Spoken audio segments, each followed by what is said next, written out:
Tenth class. आज आपका second lecture start है कंप्यूटर साइंस का यूनिट नंबर 3 से इनपुट आउटपुट हैंडलिंग से, जिसमें कल हम लोगों ने जो बात की थी वो हम लोगों ने लास्ट लेक्चर में जो बात की थी, हम लोगों ने इनपुट और आउटपुट फंक्शंस में आउटपुट फंक्शंस को देखा था। इसमें हम लोगों ने प्रिंट एफ फंक्शन के ऊपर काम किया था। आज प्रिंट एफ फंक्शंस में आप लोगों से मैंने बात की थी कि जितने भी हम लोगों ने मैनुअली प्रोग्राम हम लोगों ने समझा उनको रन करके देखेंगे। तो सबसे पहले मैं आईडीई पे मैं Dev C plus plus use कर रही हूँ platform. Dev C plus plus में हम लोग ओपन करते हैं, उन प्रोग्राम्स को रन करके देखते हैं। ठीक है, ये हमारे पास एक आईडीई इन्वायरमेंट है हमारे पास, जिसमें हम लोग प्रोग्राम लिखते हैं, और ये एक डेव सी प्लस प्लस जो है हमारे पास सॉफ्टवेयर है जिसके अंदर हम लोग सी लैंग्वेज का प्रोग्राम लिखेंगे। ठीक है। अच्छा, अब हम मैंने ऑलरेडी अच्छा न्यू इसमें जो न्यू प्रोग्राम है या फिर नई इन्वायरमेंट या टेक्स्ट हम लोग विंडो किस तरह से ओपन करेंगे जिसमें लिखेंगे, वो हम लोग यहाँ पे फाइल के ऊपर क्लिक करते हैं। देन फाइल के ऊपर क्लिक करके हम लोग न्यू के ऊपर क्लिक करते हैं। न्यू में सोर्स फाइल के ऊपर देन ये हमारे पास जो है एक आ जाता है जिसके अंदर हम अपना सारा जो है बात लिखते हैं। जिस तरह से अब हमने यहाँ पे जो कुछ टाइप करना चाहूंगी तो वो मैं लिख सकती हूँ। ठीक है, इस तरह से। और हैश इंक्लूड, ठीक है, और इसमें हैश इंक्लूड जो भी एसटीडी आईओ डॉट एच जो भी बात है। ठीक है, इस तरह से लिखते हैं। अब मैंने ऑलरेडी प्रोग्राम्स पहले से टाइम सेव करने के लिए पहले से लिखे हुए हैं और वही मैं आपको रन करके चेक करवाती हूँ। ठीक है, मैंने यहाँ पे ऑलरेडी सेव किए हुए हैं। फर्स्ट प्रोग्राम में रन करके दिखाती हूँ आपको। फर्स्ट प्रोग्राम हमारे पास क्या था? फर्स्ट प्रोग्राम में हमारे पास जो है hash include S T D I O dot H में हम लोगों ने हेडर फाइल इंक्लूड करवाई, अपना मेन प्रोग्राम स्टार्ट था जिसमें हम लोग दो जो है लिखना चाह रहे थे टेक्स्ट फॉर्म में, तीन भी कुछ प्रिंट करवाना चाह रहे थे। Welcome to programming environment and this is the my first program in C language. इसको फॉर्मेट स्पेसिफायर हम लोग sorry scale backslash N choose किया है जो कि न्यू लाइन के लिए है। ठीक है, इसको आप रन करके हम लोग देखते हैं, कंपाइल एंड रन। ठीक है, अब आपको स्क्रीन पे देखिए, आप लोगों को एक आउटपुट विंडो नजर आ रही है ब्लैक कलर की, जिसमें आप लोगों के पास, ठीक है, ये देखिए, ये आप लोगों को एक आउटपुट विंडो है इसमें ये फर्स्ट टू लाइन जो है ये आप लोगों को आउटपुट जो है शो करवा रही है। आपने जो दो स्टेटमेंट लिखी थी welcome to programming environment backslash N की वजह से, इसके वजह से नेक्स्ट प्रिंट वाली स्टेटमेंट इसने क्या की है, न्यू लाइन की है। ठीक है, एज इट इज इसने प्रिंट कर दिया जैसा कि मैंने करेगा। अब मैं इसमें थोड़ी सी चेंजिंग करती हूँ, मैं इसमें बैकस्लैश एन नहीं लिखती हूँ अगर, और मैं फिर इसको जो है कंपाइल एंड रन करती हूँ। तो देखिए, अब चेक करें। ठीक है, ये इसके साथ ही उसने नेक्स्ट स्टेटमेंट भी लिख ली है। इसलिए स्केल सीक्वेंस जो है बहुत ज्यादा जरूरी होते हैं। अपनी स्टेटमेंट को किस तरह से हम लोग आउट स्टेटमेंट को इंटरप्रेट कर रहे हैं वो लाजमी हम लोग स्केल सीक्वेंस डालेंगे, जिसकी वजह से वो उसको वैसे ही शुरू करें। ठीक है, नेक्स्ट प्रोग्राम में आप लोगों के लिए ओपन करती हूँ। जो दूसरा प्रोग्राम था हम लोगों के पास, वो कौन सा प्रोग्राम था? वो ये प्रोग्राम था।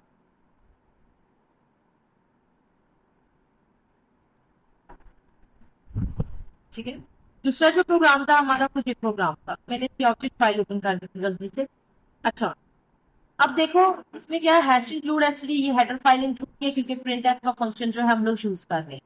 ठीक है, अब इसमें हम लोग वेरिएबल्स डिक्लेयर करवाना चाह रहे हैं, ए बी सी डी की वैल्यूज। तो उसके लिए परसेंट डी ए के लिए, परसेंट डी डी के लिए, सी और एफ डी के लिए। ठीक है, परसेंट डी इंटीजर बता रहा है और बैकस्लैश डी बता रहा है कि इनमें 4 लेटर स्पेस आएगी। अब इनको हम लोग रन करके देखते हैं।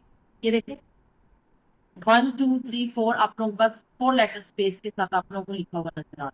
ठीक है, अगर मैं इसमें बैकस्लैश टी नहीं यूज करती, अगर मैं बैकस्लैश टी नहीं यूज करती, फॉर एग्जाम्पल एक में नहीं यूज करके आप लोगों को मैं दिखाती हूँ, अगर मैं यूज नहीं कर रही थी तो फिर क्या होगा?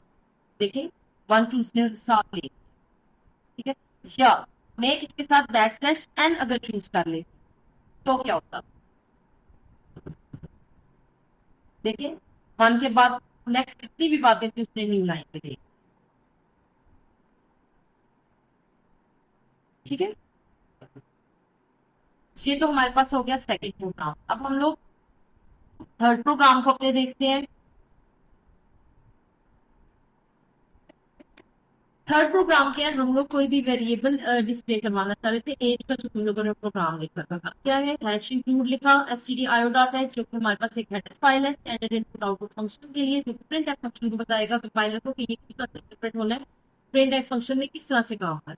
ठीक है, मेन हमारे पास एक फंक्शन है जो कि हमारे पास बॉडी ऑफ प्रोग्राम से पहले लिखते हैं, जो कि बताता है कि यहाँ से हमारा एक्चुअल प्रोग्राम स्टार्ट हो रहा है।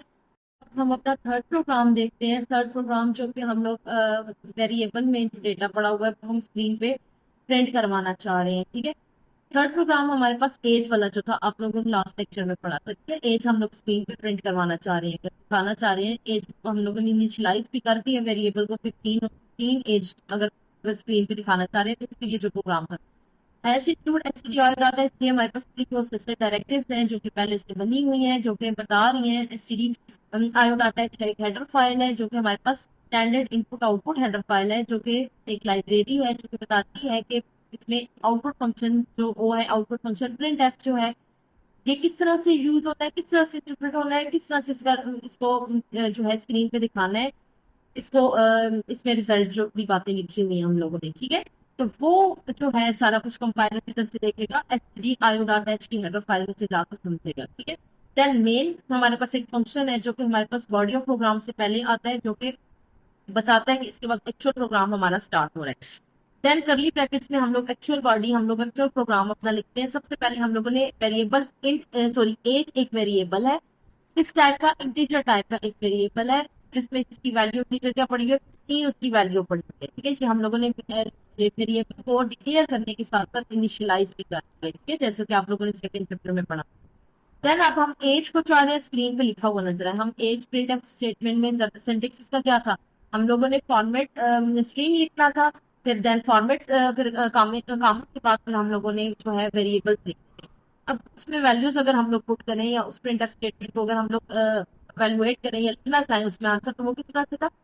सबसे पहले हम लोगों ने क्या करना है, इन्वर्टेड कॉमर्स के अंदर हम लोगों ने अपना मैसेज लिखना है। मैं चाह रही हूँ एज भी मुझे लिखा हुआ नजर आए, तो मैं एज लिखूंगी, एज के बाद इक्वल भी लिखा हुआ नजर आए तो मैं एक मैसेज लिख दूंगी एज इक्वल टू देन 15 लिखा हुआ नजर आए। अब 15 की जगह मैं यहाँ पे 15 लिखूंगी तो वो 15 भी लिखा हुआ नजर आ सकता है, लेकिन समटाइम एज हम लोग चाहते हैं कि कोई वैल्यूज चेंज हो बार बार, तो वैल्यूज चेंज तो नहीं होगी, 15 लिखेंगे एज हर प्रोग्राम में वो 15 ही लिखा हुआ नजर आएगा। जबकि फॉर्मेट स्पेसिफाइड लिखने का ये मतलब है कि यहाँ पे जो भी वेरिएबल डिक्लेयर किया हुआ है, जो भी वेरिएबल उसमें जो कुछ भी मेमोरी के अंदर वेरिएबल में पड़ा है वहां से वो वैल्यू उठा के जाओ, चाहे वो चेंज हो रही है, जब भी चेंज हो रही है जो नई वैल्यू है उस वक्त पड़ी हुई है वो आगे में स्टोर हो जाए या रिजल्ट शो हो जाए।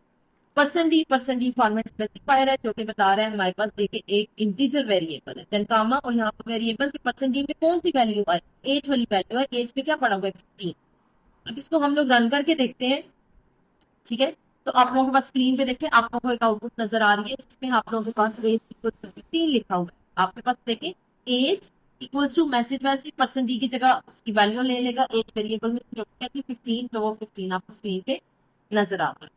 अब फोर्थ प्रोग्राम अगर हम लोग रन करके देखें, फोर्थ प्रोग्राम मैंने कहा अगर हम एज के साथ दो बातें हम लोग लिखना चाह रहे हैं, आप लोगों के जनरल सेटिंग में क्या था, अगर हम लोगों ने मैंने बात बोली थी कि वेरिएबल एक से ज्यादा भी हम लोग लिख सकते हैं। अब दो वेरिएबल्स की अगर हम करते हैं तो उसमें क्या था, कामा के बाद हमारे पास एज देन कामा वेरिएबल, जितने वेरिएबल्स वो डिक्लेयर करते हैं, लेकिन सीक्वेंस इनका हमेशा सेम होना चाहिए, ठीक है। अगर मैंने यहाँ पे मार्क्स लिखा है तो पहला ये मार्क्स एज इक्वल्स टू, अगर परसेंट डी लिखा है और जहाँ पे मैं एज के मार्क्स वेरिएबल पहले लिख देती हूँ तो ये जो है यहाँ पे 80 शो कर देगा। तो ये सीक्वेंस भी आप लोगों ने लाजमी सेम रखना है जो इधर सीक्वेंस है, ठीक है।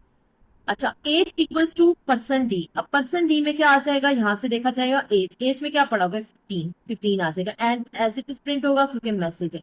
देन मार्क्स भी एज इट इज प्रिंट होगा, एक मैसेज एक स्टेटमेंट टेक्स्ट लिखा होगा, ठीक है। इक्वल्स टू परसेंट डी की जगह क्या आ जाएगा, तो सेकंड नंबर पे मार्क्स लिखा हुआ है, इसके अंदर जो स्टोर हुआ है क्या स्टोर हुआ है 80। तो अब इसको प्रिंट कर इसको सॉरी इसको रन करके देखते हैं, तो आपके पास स्क्रीन पे आप लोगों को देखो एक आंसर नजर आ रहा है। देखो age equals to 15 and marks equals to 80, ये देखिए age equals to 15 and marks equals to percent D में 80 में 12। अगर इसमें थोड़ी सी मैं चेंज करूं, मैं यहाँ से एंड हटा दूं, ठीक है, एंड हटा दूं और मैं यहाँ पे एक format specifier back slash N use कर दूं, सॉरी एन यूज कर दूं, फिर हम इसको जो है कंपाइल एंड रन करके देखते हैं कि ये क्या करता है। अब देखिए बैकस्लैश एंड फॉर्मेट स्पेसिफायर का क्या काम था, न्यू लाइन पे प्रिंट करना, तो ये देखिए उसने बैकस्लैश के बाद मार्क्स को एक नई लाइन पे प्रिंट कर। तो ये ओवरऑल आप लोगों के पास जो है कुछ प्रोग्राम थे सी लैंग्वेज के जिसमें प्रिंट एफ फंक्शन को किस तरह से यूज करते हैं स्ट्रिंग्स के लिए और वेरिएबल्स के लिए, हम लोगों ने आज हम लोगों का टास्क ये है कि आप लोगों ने अपने लैपटॉप्स पे, कंप्यूटर्स में Dev C plus plus install करना है। और उसके बाद आप लोगों ने जितने भी प्रोग्राम्स, मैंने आपको 4 प्रोग्राम्स करवाए थे, आप लोगों ने इसकी प्रैक्टिस करनी है ताकि आप लोगों को समझ आए, अंडरस्टैंड कर सको कि किस तरह से लिखना है।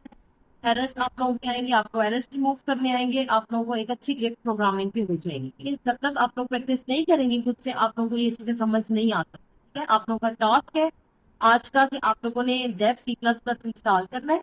देन उसके बाद आप लोगों ने इसके ऊपर जो है कोडिंग शुरू करनी है, और यही 4 प्रोग्राम्स करने हैं जो मैंने बताए हैं। और एक टास्क इंक्लूड कर रही हूँ मुझे है कि मैंने आप लोगों को इंटीजर वेरिएबल्स के लिए बताया है, आज प्रोग्राम करवाया है।